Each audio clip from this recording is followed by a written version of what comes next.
So I thought of things. I thought of things which happened to me. I thought of the things through which I learned, because on internet everyone is just copying and pasting and stuff like that. And you don't even know which thoughts are yours and which thoughts are someone else's, right? We have been conditioned from the childhood that you are this, you are that. We have been labeled, right? So there are a lot of people who come to me for consultations, and they are labeled either through some astrologers or their parents or their friends, and they are this, that. For example, you just have a belief from the childhood that I am not very good at maths, and you left maths after 6th standard or 7th standard and you chose some other subject, and you never tried maths ever. And all your life you just have a belief that I'm not very good at maths, and at some point in your life you just have to study maths, like it's very important for you, and you struggle a lot with maths. Like you struggle with the feeling that I have to study maths. Before even studying maths, before even understanding, you just go to the class and you think I'm bad. Even if the topic is the easiest one, you just think I'm bad. So these are the beliefs. For example, I am ugly, I am not good enough, I am whatever, I'm not pretty enough, I am not meant for this, I cannot speak good. These feelings. How to break through from these feelings, like my experience, how I did that. So first of all, first thing is you need to put attention to that feeling. You cannot be in denial and heal that part of yours, right? So first of all, keep your phone aside, keep your ChatGPT aside, you just sit with that feeling. Whenever you see yourself talking negative about yourself, just take a moment, observe yourself and take yourself out of that place. For example, if you see yourself talking negatively to yourself, then it's easy to do that. But if you are in a group or in your college or among your friends, then you don't even realize how negatively you are speaking about yourself, right?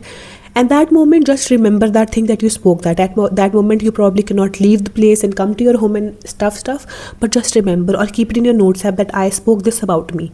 And when you come back, sit in your room and open that thing and just read it.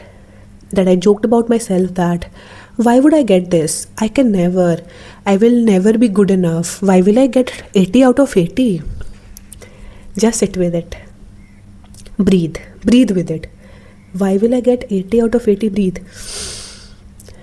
Why will I get 80 out of 80? Why will I get 80 out of 80? Okay, it will start feeling a little heavy. And then breathe more with it and think of the first time you spoke like that to yourself or someone else spoke to you like that about you. Where did it come from? When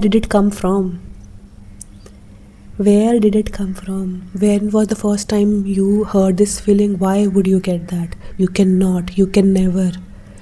It will never be you. Go back to that place and you will realize that probably it was not even you who thinks this way. It was someone else. Either it was a teacher, a parent, a friend, someone else. Because you were not born with it.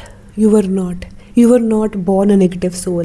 You were not born with negativity. You were not born with doubts. It was inculcated in you. You sit with it. And then you breathe with whenever you realize. Probably first time you will not realize, second time you will not realize, third time, fourth time. Just sit with it more and more, and you will realize where it came from for the first time. Probably it was not the same dialogue, but it was some other dialogue. For example, oh, you didn't score good. See, your friend scores so good. Probably it will never be you. Probably around those lines, and you modified it in your brain. It's okay. Sit with it. And just ask yourself how many years ago it was. Was it even valid at that time? Like, if it was in your 9th, 10th, 5th standard, does it even matter? Is it even real? It is not. Even if you think that, oh, since then I've never scored enough marks, because you were taught that. Yes, because it was fed in you. Every time you got bad marks, that person's words to you just became stronger and stronger, because our brain has the ability to seek familiarity. So every time you fail, every time you get less marks, your brain feels familiar. And if by any chance once in a while you got 80 out of 80, your brain will think probably it's because the teacher was dumb, or I didn't do this much efforts. But it's not like that. You did all the efforts. For some people, what they do is, if they have been taught that they can only score 60%, 70%, 80%, they will attempt that paper, and after that they will not even write anything. They will think, oh, I'm done, I just can't write, because they are too scared. Their brain is too scared to get to the unfamiliar. So this is a guide for you. You go back to that place and you feel it, and you ask yourself, is it even real? Okay, if your brain tells you no, it's not real, I have made various moments in my life where I proved this thing wrong, then you got yourself that it's not you. And then you know that whenever you proved yourself against that belief, what you did, even if you don't realize, you just sit with that belief. But this video is majorly for people who think that, oh, I never did anything like that, I always failed. Ask yourself why you failed. Were there opportunities where you would have succeeded but you just held yourself back, or you picked a fight, or you just felt like, I don't want to write anymore, I don't want to do anymore? What patterns your brain showed you that you don't deserve it, or you cannot cross this limit of familiarity? Understand that. And once you have understood that, kudos, you got where I want you to be at. After that, what you have to do is make an alternate version of yourself, or alternate version of your life, where when you were said you cannot do that, you have to feed to your brain that at that time that person told me you can do that, and you have to operate from that version. For example, you struggle with beauty, okay, and you were told, oh, you look so ugly, and you will make an alternate scenario in your life where you will feed yourself that person told me you are so beautiful, and since then every incident where you felt ugly, you will replace it with every incident which made you feel you are the most prettiest one. Just make an alternate life, make an alternate past, okay, and for the next 15 days operate from that alternate past. Yes, and see how things work for you. It can be 15 days for some people, 5 days for some other, a week for other people, but just be persistent for at least a month and see what changes come in your life. I bet you that if you feed your brain that your past was the best one, your future will be the best one, because that's what your brain will feel familiar to. Yes, there will be moments when your brain tell you that it's so bullshit, it's so cringe, but just be persistent.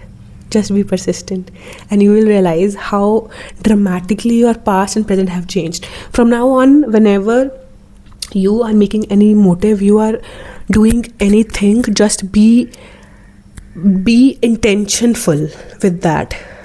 Like, I'm making a video, my intention here is to reach the right audience. Whenever you are studying, just don't sit and open the book and study. Make intentions. Don't just drink water. Fill intentions. Don't just put makeup. Put intentions. I am studying to succeed. I am studying to learn. I am making video to reach the right audience. I am putting makeup for self-confidence, for beauty, whatever. Just don't wake up and drink water and stuff like, I'm drinking water for nourishment, for glow, for hydration. I'm eating food because I want to feel this.